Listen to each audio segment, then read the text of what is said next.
Hello, everyone. Welcome back to another live stream. Thank you so much for tuning in for another show. Welcome to all of our members, subscribers, and viewers from all across the world. Tonight, we have a really interesting live stream with some entertaining news. And we're going to begin with those entertaining news, really, but I'm just going to tell you what I'll be talking about in this live stream, just in case you want to know what's coming after this. We're going to begin with the emotional rant of Benjamin Netanyahu in his recent court case and the things that he's done. The next thing that we're going to talk about is Donald Trump's U-turn. Donald Trump all of a sudden today says, oh, no one's expelling anyone from Gaza. That's it. They can say, we want to kick them out. And then the next day say, we don't want to kick them out. I mean, who are we to, say anything, right? They're in power at the end of the day, so they can say something and then do a U-turn, and then you go figure out what you're going to believe. But what I'm going to tell you also after, we talk about these statements is how important it is to not only listen to the statements, because we've been talking about the fact that there's a gap between the statements that are being done with these politicians and the things that are happening on the ground, and the fact that these statements that are being done are there for a purpose, are there for as an attempt to extract certain positions politically. However, clearly that's not going to happen. So we're going to speak about that. We're going to speak about the escalating threat again from the Houthis.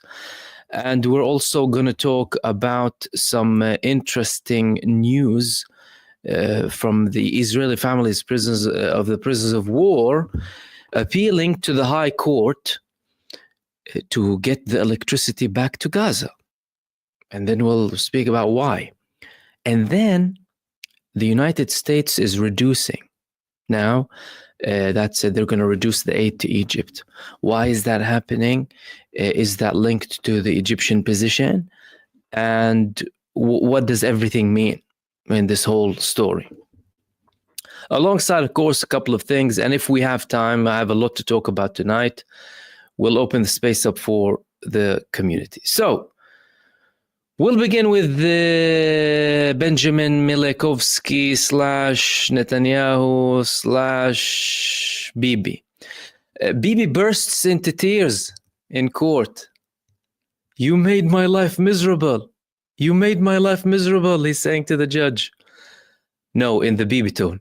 You made my life miserable. How can you do this to me? I've been doing nothing but good for the citizens of the state of Israel. Why are you doing this? In Hebrew. Anyway, crying his heart out and saying that, why are you not allowing me to talk? Prime Minister testified on his 17th day of testimony in the trial of the thousands of cases in which he is accused. Thousands, a prime minister. After, as usual, refusing to answer questions from journalists. Of course, why? He doesn't owe them anything. You're fake news. He'll tell her.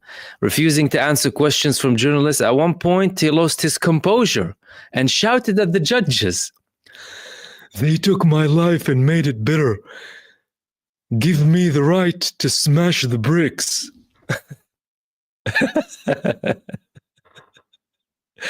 It's quite hilarious, Benjamin Netanyahu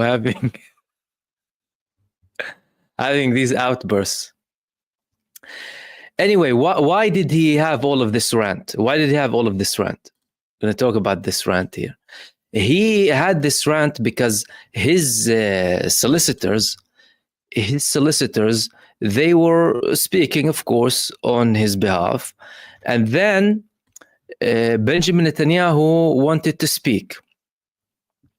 But as he was coming to speak, they said, no, you can't speak. You need to limit the time. He said basically, refused to answer the journalists. And then he said, I have a right for a few more minutes. I have a right for a few more minutes. And what did he say? They took our lives and they made them bitter. He said, I will be given the right to smash the bricks.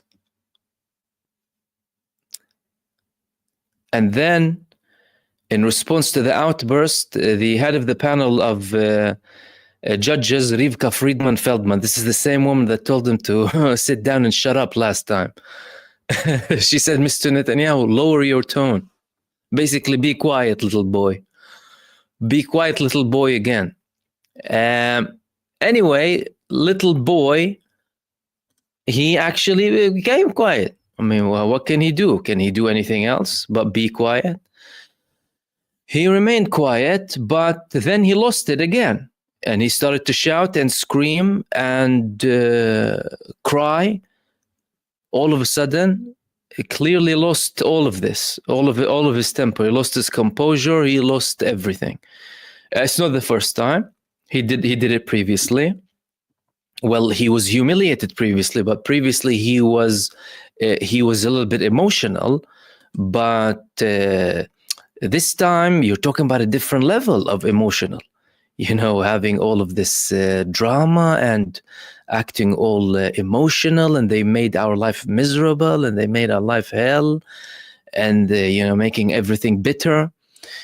And unfortunately for him today, clearly he couldn't get a call. He usually asks someone to call him, and when he's in the court to do something urgent as an excuse to get out of the court. Clearly today, you know, that didn't work. Or the people around him told him, well, Mr. Netanyahu, we can't accept the call today. There's nothing urgent anyway. And plus, we don't want to be seen as, you know, taking the mick out of the court so that they can, you know, make things even worse for us later on. He didn't want to do that.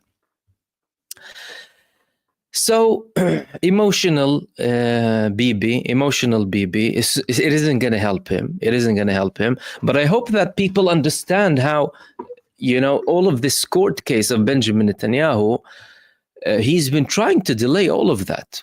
And that was a big part of his consideration to continue with the war, by the way, and the longevity. And people need to remember that he actually asked for this case not to go ahead, because under the excuse of the war again. So he didn't want to have this case. They were, you know, he used to tell them that, no, we have war, you know, I'm the prime minister, I'm busy killing children and infants and newborns. I need to get the job done. You know, 20,000 children in Gaza is not enough. We need 21, 22, 30,000 children killed. So give me some time. So the judge clearly told him, Mr. Netanyahu, you know, 19,000 children is enough. No, you can come to the court. Anyway, that's from Bibi. Emotional Bibi, sad Bibi. And I'm not sure if this sadness is somehow related to the American administration. And, you know, what the American administration is doing slightly, again, you know, with statements on one hand and actions on the other, you know, contradicting these things. So Donald Trump, he met with the Irish leader today. They sat down, and he was asked by one of the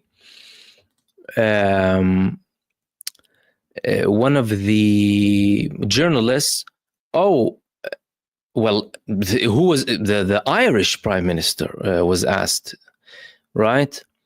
The Irish prime minister was asked, is it okay, or do you agree with Donald Trump? Do you agree with Donald Trump that, you know, the Palestinians need to be expelled from Gaza? So the Irish prime minister started to respond, but all of a sudden Donald Trump butted in.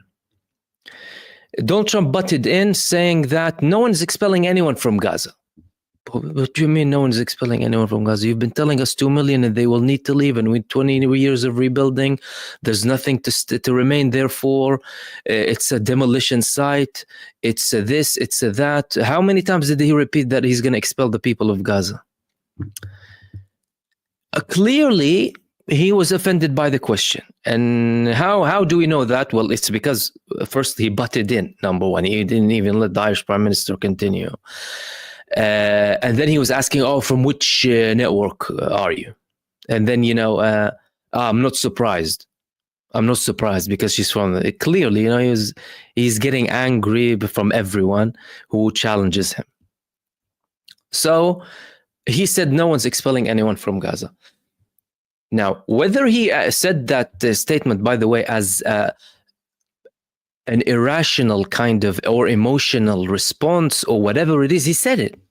So we need to know the context, and that's why I mentioned the context for you so that you can understand how he said it. That is important. But the fact of the matter is he said it. So what does he mean exactly? Do you want to expel them or do you not want to expel them, Mr. Trump? Do you even have a vision, or are you just trying your luck? Do you actually have a path, or are you just having this show, right? You're showing people something, and then on the other hand, you're doing stuff in a different way on the ground. I mean, really, my interpretation is, like I spoke many times about Trump, not to justify his abhorrent statements, by the way, but we need to measure his statements in relation to his actions. And his statements are, well, listen to the guy, you think, an emperor coming to occupy the world, Napoleon Bonaparte or Alexander or someone coming to occupy the earth, threatening Canada and even criticizing Canada for using like energy or whatever today, electricity, and shutting his mouth on Israel doing that with Gaza and the innocent children. But anyway, do you think he wants to occupy the world? Canada, Mexico, Panama, Greenland, Europe, NATO, everything. Yeah, he wants to buy Gaza and get Gaza and this and that. But on the ground, well, Adam Bowler is speaking with Hamas, saying nice guys about Hamas. They don't have horns. They're guys like us. They're nice. But then, of course, retreating after the Zionist lobby, after the Zionist demon unleashed the fire, right? And the horns came out. How dare you? So then he had to take it back. Oh, no. They're a terrorist organization and they're really bad. But I just, I said that anyway. So on the ground, well, did you know what's happening on the ground? Positive progress is happening on the ground. This is what we heard today. Today we heard that there's a positive progress in relation to the ceasefire in Gaza. And Hamas is saying, yeah, we actually, the talks are positive in Doha. The United States, in line with Hamas on the fact that the war needs to end, right? Putting Netanyahu in a corner on his own. And in Israel, in the meantime, they're talking about, the prospect of a small step initially before we go into like a really, serious end of the war. So there was a report in one of the Israeli newspapers saying that, oh yeah, we have a slight progress in the negotiations, and the mediator is offering like a small step in the beginning, like a, kind of a jump, a hop. Cautious optimism in Doha after Witkoff joined the talks. Israeli and American officials spoke of slight progress. The mediators proposed a mediation proposal for a small truce to allow time for negotiations and the possibility of releasing 10 hostages. They're not hostages, by the way. They are IDF combatants who were participating in a terrorist army. Is also being considered. But in several truces. Israel's trying to sugarcoat everything.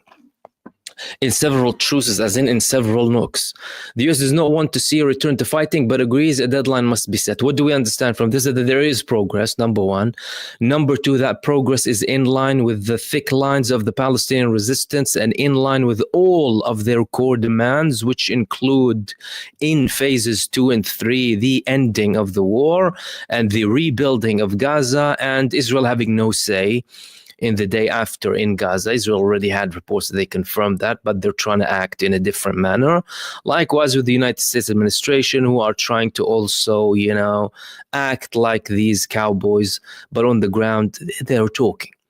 But also what do we understand from that is, well, nothing changed. You're going from phase 1 to phase 2 and releasing 10 hostages, i.e. Prisoners of war or active members of the biggest terror army in the world, or the second biggest one. And they're going to be released in knocks. They're not going to be released all at once. They're going to be released like how we saw before, 1-2 a week. And then there's going to be a phase 3.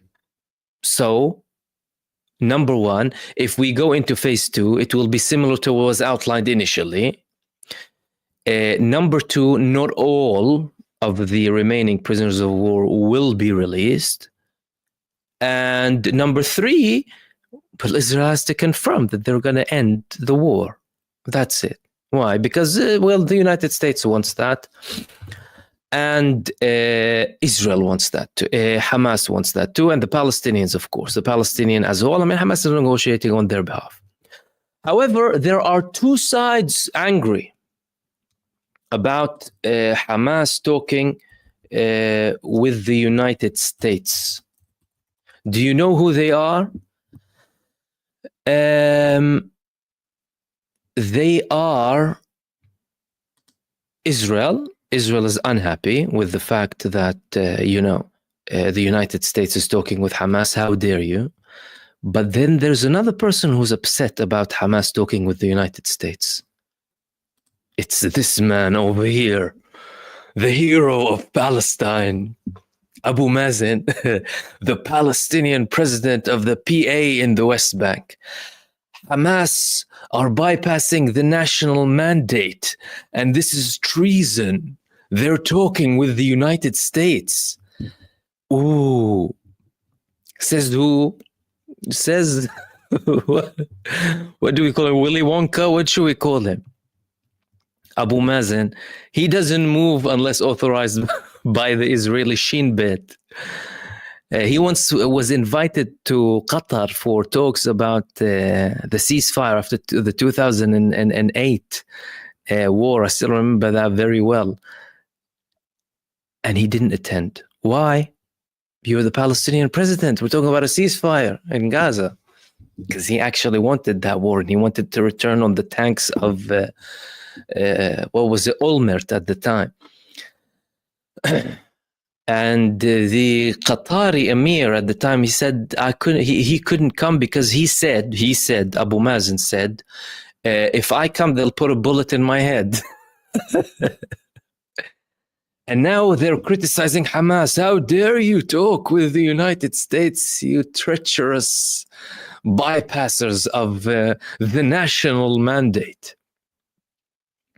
They're killing resistance fighters in Jenin. They're cooperating with Israel. They're imprisoning people on behalf of Israel in the West Bank. And they have the audacity and the cheeks to tell Hamas, you can't talk with the United States. What's your problem?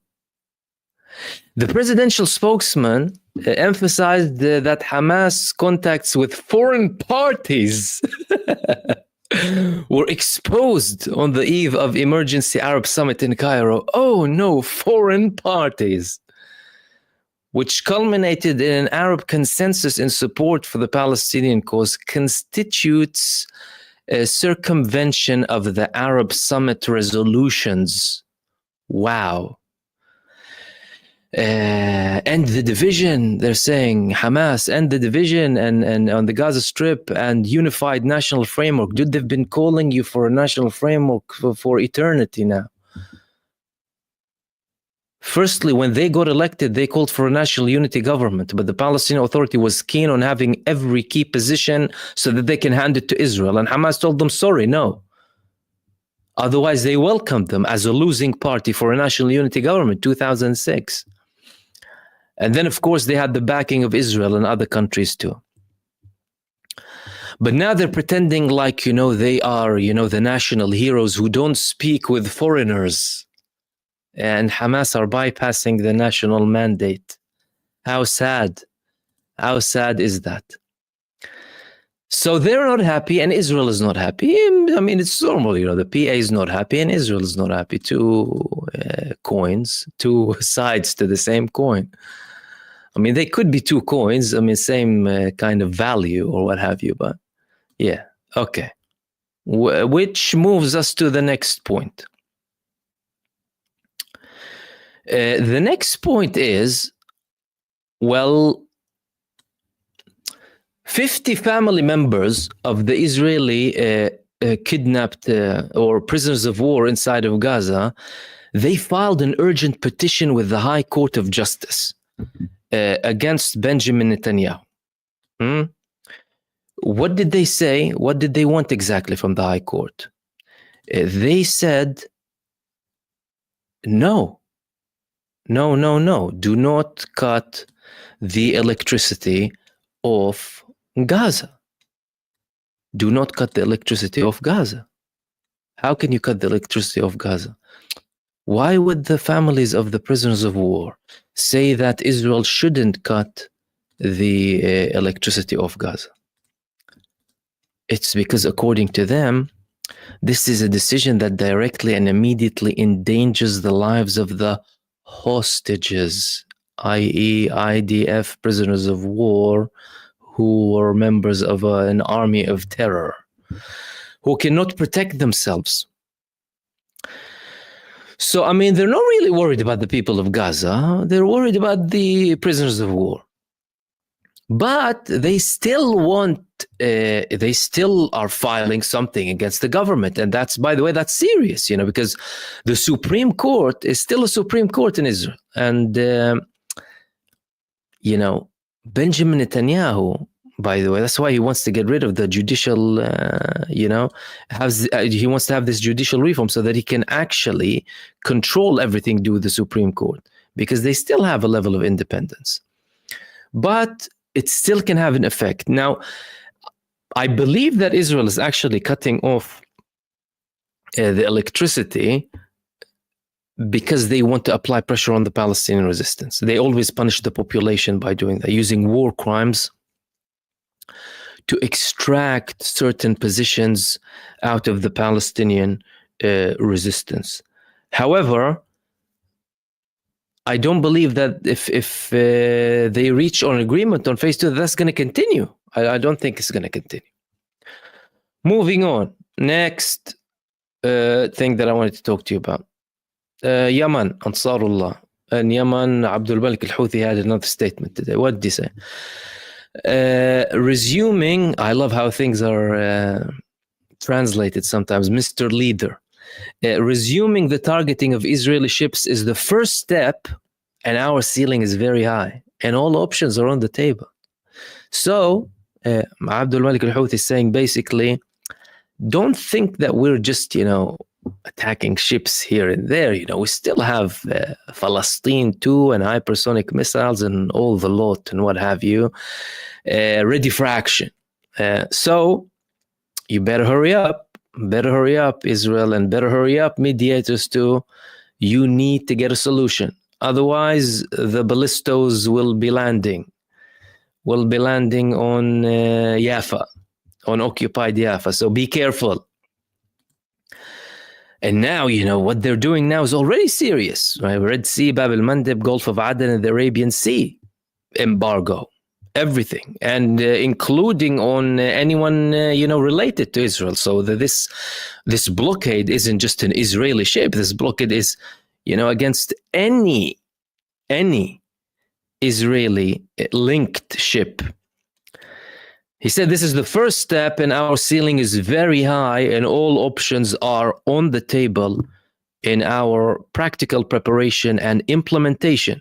If the enemy does not stop its siege and starvation of the Palestinian people in the Gaza Strip, he also pointed out that the starvation of 2 million Palestinians in the Gaza Strip is a major crime that bears every description of major crimes, a war crime, and a crime against humanity. He explained that the silence and inaction of the Arab positions regarding this escalatory step and the imposition of forced displacement constitute grave sin and abdication of a major responsibility.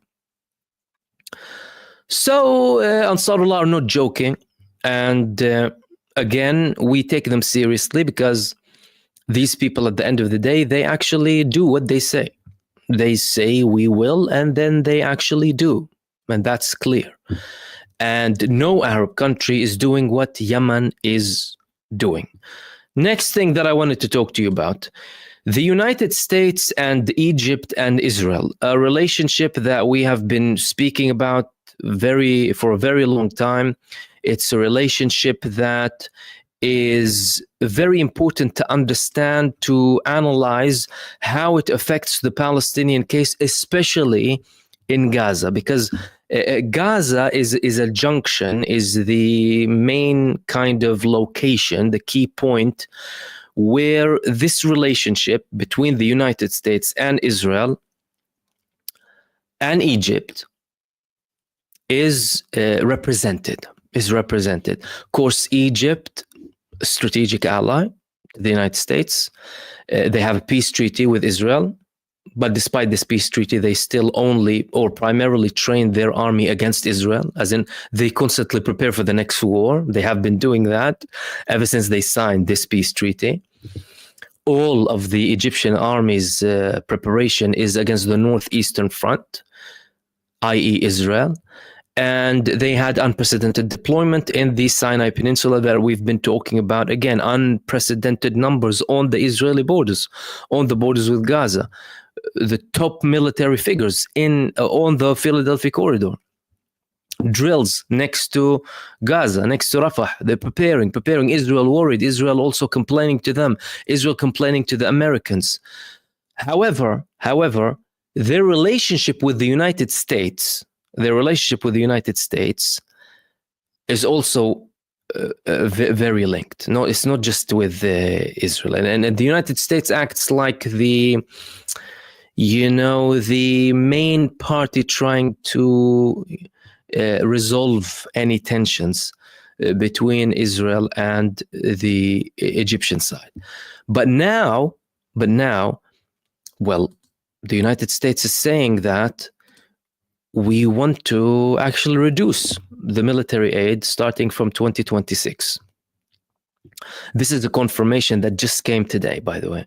The US administration began taking seemingly new measures, they said, regarding military aid to Egypt, in line with Cairo's position on rejecting the displacement of Palestinians from the Gaza Strip and the Sinai, and its refusal to support the plan proposed by President Trump to relocate Gazans.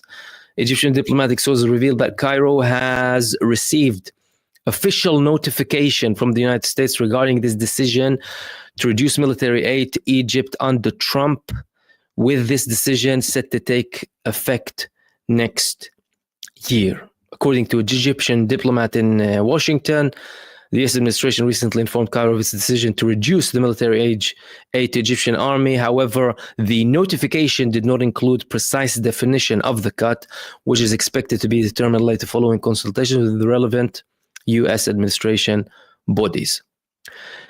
So they're not talking about the level of the cut. Now, mind you, 300 million out of the approximately 1.7 billion that the United States sends to Egypt, they depend on the Egyptian behavior with the human rights.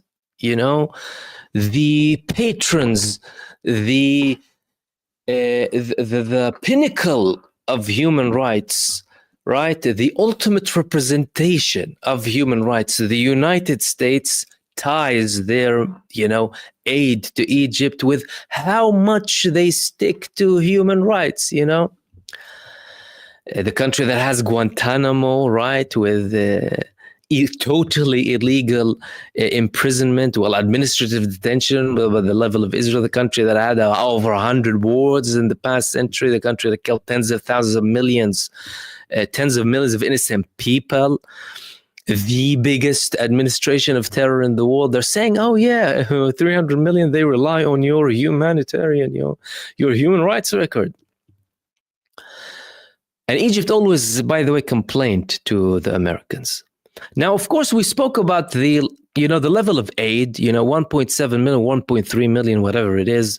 It's not that significant. It was significant before. It was significant 40, 50 years ago. Now it's not that significant. It'll fly.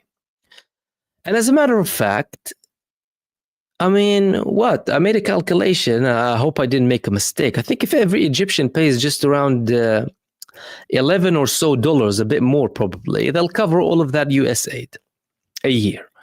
Let alone the fact that some Arab countries, by the way, they already offered to chip in if the United States cuts the aid of Egypt in return to, certain positions that Egypt is clearly not taking, okay?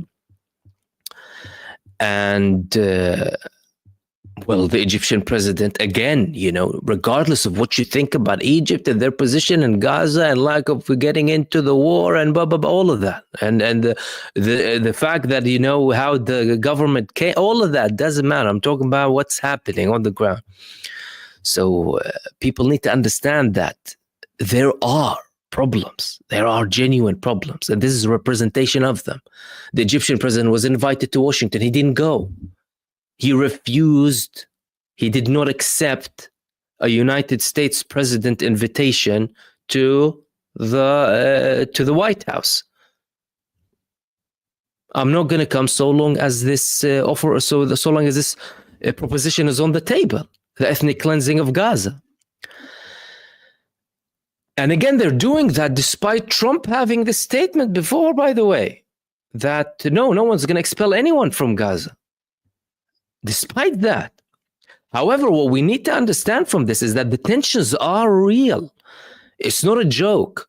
There are tensions between the Egyptian and the US administration. The fact that they're dealing with it diplomatically and they're not at a stage of an outright war or having this public diplomatic row or whatever, that doesn't mean that there aren't problems.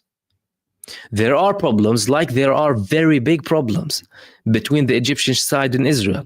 And the problems got even bigger after the Egyptian plan for Gaza got a lot of endorsement, a lot of support.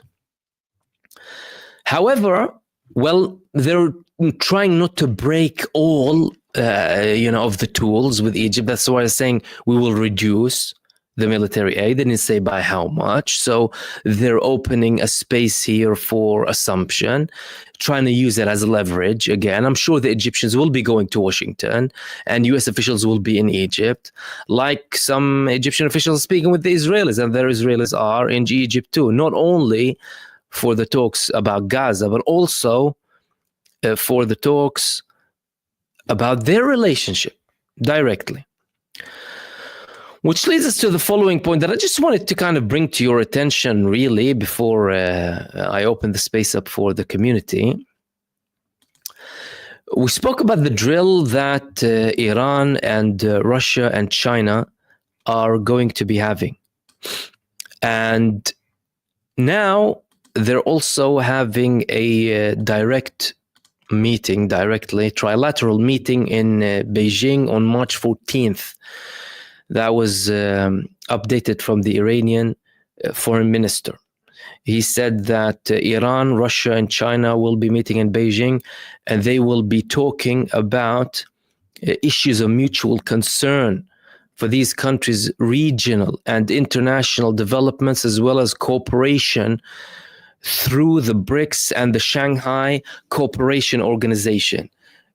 When is this coming? This is coming amidst a threat, right, from the US administration for more sanctions, more pressure on Iran.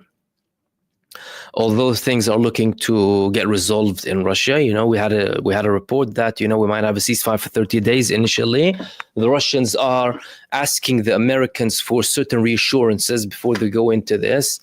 Zelensky saying that, he's happy to kind of have a deal so long as the United States can guarantee that they can give him weapons later on, because now, supposedly, they're giving him nothing. But also, this is coming amidst a very tense situation. Now, the United States isn't looking like they want to actually have any war on Iran, but there's a trade war against China. There is a trade war from the Trump administration against the whole world, really. But the BRICS countries would be the countries who are most interested in having this backdoor. As a matter of fact, BRICS already established this backdoor, this back route to counter the sanctions of the United States. And it's already working in many cases, like China and Iran. China is the biggest consumer of Iranian oil. And Iran even sells oil to countries who are allies with the United States, by the way, close allies in their methods, right? Donald Trump is trying to have a crackdown on the oil being exported from Iran, of course, other tech or whatever they export to, so that he can apply more pressure on them economically to bring them to the table in a weaker position. However, I mean, these sanctions prove to be actually quite positive for the countries that suffer from them. Like in the case of Iran, it led to lots of development. And now the Iranian Supreme Leader Khamenei is saying that the United States are deceitful. I'm not going to talk to them. We shouldn't be talking to them. Apparently, there's a split opinion inside of the Iranian political echelon that some of them are saying, yeah, we should. Some of them are saying we shouldn't. And apparently, although Pezeshkian himself said before that, we tried before and showed reluctance.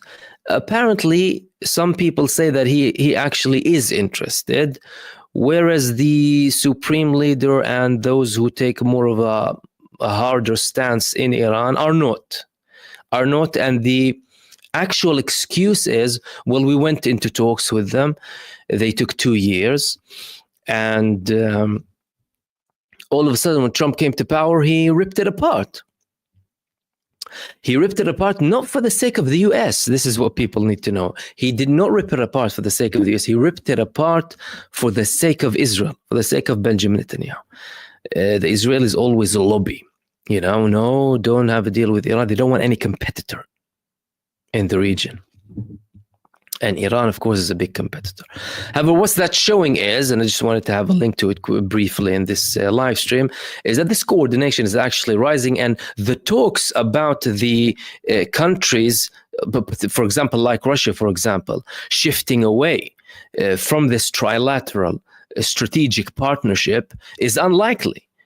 I don't think it's going to happen. Like some people are saying, because Putin is now talking with Trump, Russia might have a bit of a more distant relationship with China and Iran, and that, they will go more towards the US. That's unlikely because they know that Trump is temporary, and they have dealt with very many administrations inside of the United States, including administrations who, said very nice things, very many nice things and nice promises to Russia. And these were the main things that I want to talk to you about in this live stream. And again, everyone, welcome to another show. Thank you so much for tuning in. We'll open the space up for a few questions. If you have a few minutes, take questions. And if you wouldn't mind highlighting any question you have for me, so that nothing is missed. And again, thank you everyone for tuning in and for participating. All of our usual viewers and members, and all of the new viewers as well. Welcome to the show, and thank you so much for tuning in. 455, thank you for the super, my friend, much appreciated. And Stephen Kelly is saying, if there's any aid getting into Gaza, no, since Israel blocked the aid following the end of phase 1, they haven't been getting aid into Gaza. As a matter of fact, I'll correct that slightly. There was a report of like one flour truck going in today, but again, I haven't really verified that. Again, something very minimal, people like jumping on it and what have you. That could be the case, but nothing really. That's basically nothing, because even if 1 or 2 trucks of flour, that's not going to do anything. The prices are sky high again, unfortunately. And Again, this shows you what the state does. Blatant war crimes, using starvation as a means for war. Starvation, cutting off electricity, cutting off all of that. And blue sky, Iran had a deal with America. Trump left Iran's deal. Who pushed Trump to do that? Israel pushed him to do that. And it was very clear that Israel pushed him to do that. Like Israel pushed the US to the Iraqi war. Not as an excuse to the United States, by the way. No, the United States is responsible for its actions, but we see videos. We saw videos of Benjamin Netanyahu lobbying in the United States to go to Iraq and attack it. And guess what? They did. They killed 1 million Iraqis at the time. They tried to wreak havoc. However, that was also in line with the US strategy, because the US is aligned with Israel at the end of the day. Ibn Lahad is saying, do you believe that it would be disadvantages for the PA to dissolve? No, not to their advantage, because the PA works for its own advantage, not for the Palestinian advantage. And their advantage is billions. Billions. People are multimillionaires and billionaires in the Palestinian Authority. So why should they dissolve? So they can stop getting the money? No. They want Israel to stay there, and they want the money to keep coming. They thrive off this. So they wouldn't dissolve. If they were thinking from a national interest position, then they would have done many things, and also include dissolving. And by the way, the Palestinian Authority president, he threatened to dissolve the authority and resign many times before, to try and use it as leverage, when Israel tried to apply pressure on him, because Israel also uses taxation as a pressure tool against the Palestinian Authority. Israel literally steals taxes owed to the Palestinian Authority. But he didn't. They did not go into any sort of agreement that would give the people, the support and the backing, right? And he's still insisting on his same old positions. Tor, who is able to convince Trump that AIPAC is misleading the US and the Middle East stand, and that the money used in Israel is damaging the stability in the area as the US credibility? What about money? Well, I think, the United States credibility is in the pits, really, from a very long time ago, with or without Israel, by the way. But Donald Trump, he's part of that. He got the money from the Israeli lobby, over 220 million. Now, some people are saying in the United States that he got the aid, he knows how things are working, and he's playing this 5D chess game, right? This is their argument. Let's look at the results. We had the ceasefire beginning with breaches, not perfect. Nothing is perfect, here on Earth. But let's see if it proceeds. And even if Donald Trump still says certain things that are reprehensible, then that means, well, clearly there's a certain push. But of course, we can't take that out of the bigger context. The Palestinian resistance, the Palestinian people, the Israeli defeat, the exhaustion of the Israeli army, the problems that they have to recruit more people, the confirmations that over half of the reservists are refusing to follow orders, basically refusing. All of these things need to be included. It's not just the United States position as well. But however, Trump is worried about the public opinion, by the way, and that's why now he's taking these actions against students who support Palestine. Imagine that. One guy, I think he had a pregnant partner even, and they don't even know his whereabouts. And that's a campaign to instill fear in people. So Donald Trump is tied with the Zionist lobby, absolutely tied, and he's doing things to please them. despite the fact that we have other developments that might appear to be otherwise, right? And again, we can't take them out of context. That's why it's important to contextualize. Thank you, Tori. Let's see if we have anything else. Let's go down.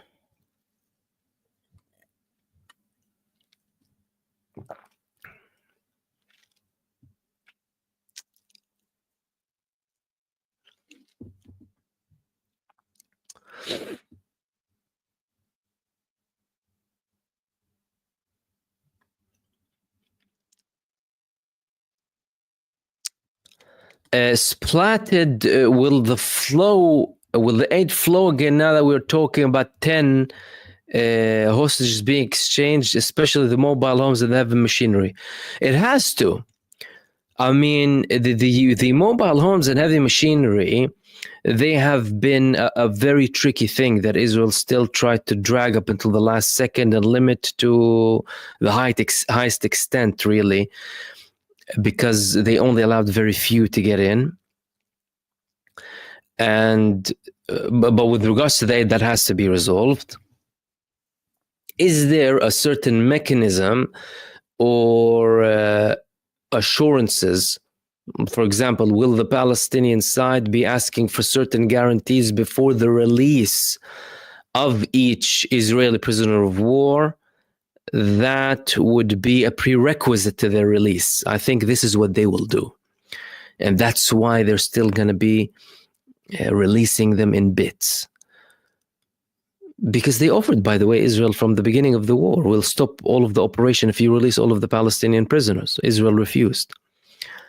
However, now I think they will add more conditions. And by the way, we've already seen an example of that after Israel refused to release the Palestinian prisoners and hostages from its prisons after the Palestinian resistance released some of the Israeli bodies.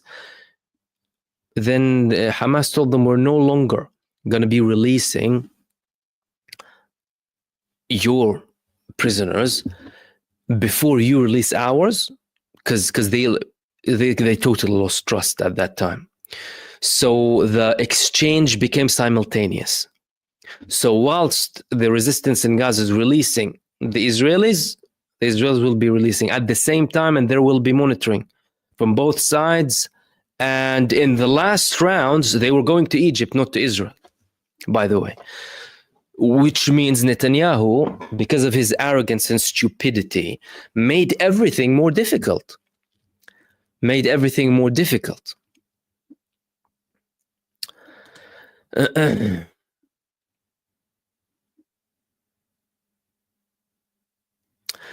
Gullyberg saying, Mahmoud, can you imagine how much is happening inside of Israel that's being censored? I feel like we're missing out many things that they don't want us to know. Yes, it's because primarily there's censorship. That's number one. So firstly, what people need to know is that Israel went into a state of emergency after the 7th of October, which gave the government more powers to use draconian measures against the public and have more severe crackdowns on everyone criticizing the government. People started to be imprisoned for posts, for likes, for shares on social media, including financial punishment, imprisonment, so many things. People imprisoned for months, and it was a big crackdown. Now, in the general theme, mainstream media, it's already the brainwashing tool of the state anyway. With its left or right leaning, if you can even say that, in Israel, they monitored everything. The only things that we were seeing, that were breaking, the censorship, were private Israeli accounts and groups on like Telegram. And how what a coincidence they had this crackdown on Telegram. Right, imprisoning the main figure in Telegram. So yeah, there are many things that many people don't say, but the government is also interested in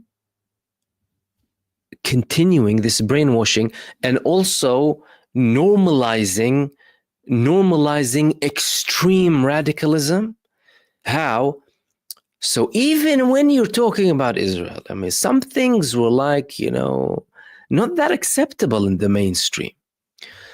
But for example, bringing rapists, people who raped Palestinian prisoners, and some of them were killed in prison, especially in Sde Tayman, on live television, and them getting a blessing from some of their religious leaders, and people clapping for them, people on Israeli news channels and politicians, and op-ed saying no, 100,000 should have been killed from the first day, starved their children, killed them, let them live in sewers. All of that, they started to normalize such a radical tone inside of an already brainwashed society that you think like there's nowhere else to go now, right? I mean, where else can you go? And it's very important to know that. And it's very important to know that because the voices opposing that, by the way, in Israel, and there are these voices, they are like completely shut down. They're shut down completely. You don't see anything about them. Thank you, Gullyberg, my friend. Zach, Abu Mazen criticized Hamas today and said that they were dividing the Palestinian people. Yeah, I spoke about Abu Mazen in the beginning, towards the beginning of this video. Yeah, he said that Hamas, they are being treacherous by speaking with the United States. They are, getting out of the national consensus. How can they do that? So Hamas responded to them. They said, stop your coordination with Israel before even talking. Right? Stop your coordination before even talking. Yeah, but bizarre things, I'm telling you. They even blamed Hamas for the genocide.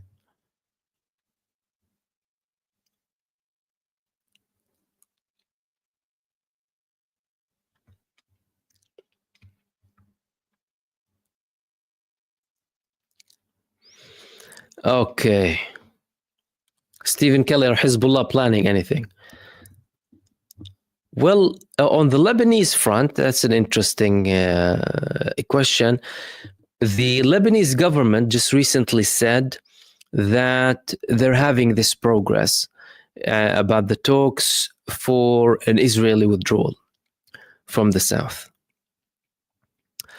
In the meantime, in the south, where Israel is controlling these territories, religious groups from Israel started to pray in Lebanon. Right? Let me share that with you.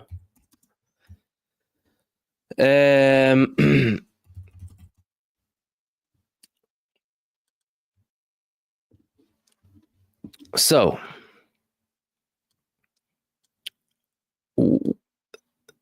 let me see where, yeah.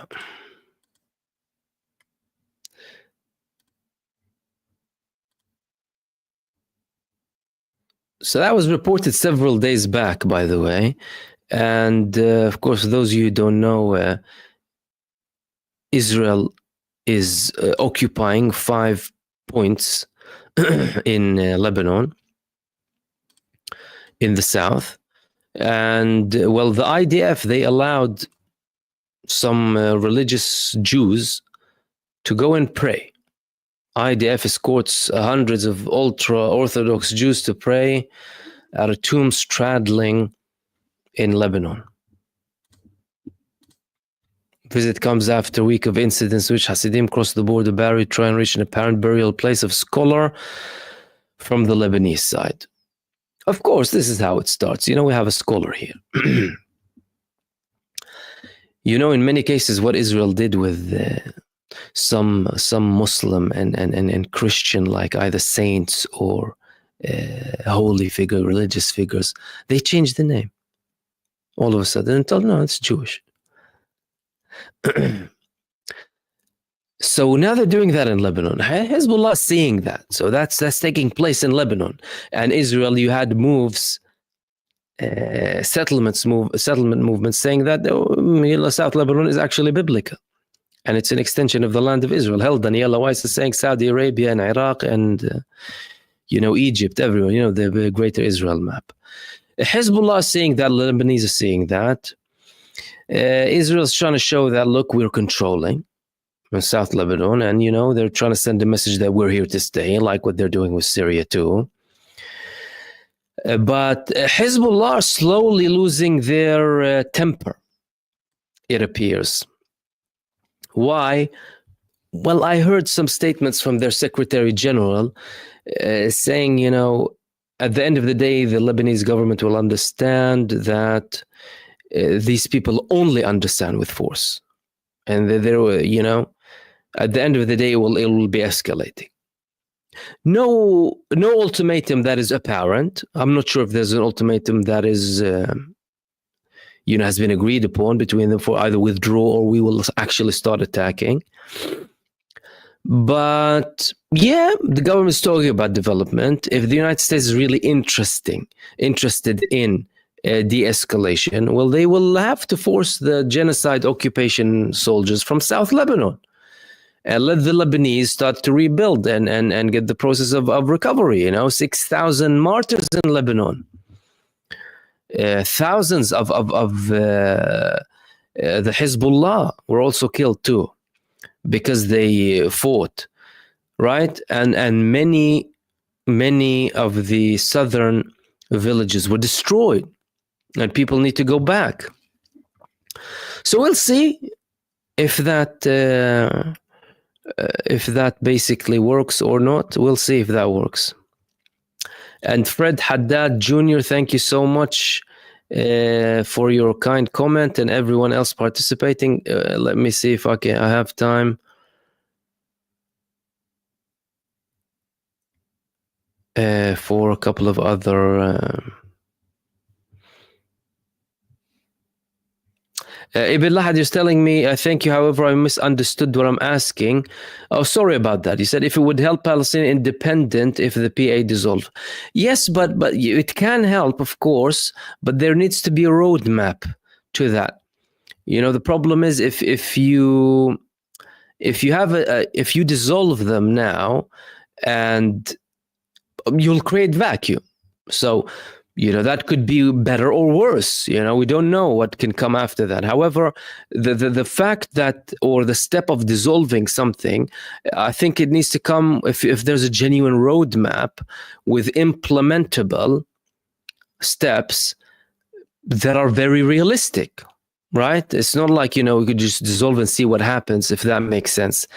I mean, if we want to talk about it in the context of a two-state solution, it's highly unlikely now, with Israel has been doing everything that they can to not have a two-state solution, because they want that other state to be demilitarized, gutted, a non-independent, non-sovereign entity that relies wholly on Israel, with Israeli control of every aspect, every core aspect of that state, including security, economy, key geographical points. All of these things are problematic, of course. So I think that in due course, in the right time, if we're headed towards, for example, real independence or real liberation, a massive change, you will start seeing new things rising. And thank you so much. We'll wrap it up here, guys. Thank you so much for tuning in for another live stream. Thank you so much for everyone who participated. Of course, apologies if we didn't reach all of your comments or questions. But thank you. Thank you for all of your participation. Everyone who sent supers as well, thank you so much for your contribution. In the meantime, everyone, I hope you enjoyed the live stream. I hope I added some beneficial information for you, as usual. Dan Morgan and 455, thank you so much, my dear friends. Much appreciated. And in the meantime, take care, guys. Take care, everyone. Stay blessed. And I will see you soon in the next video. Peace, everyone. Salam.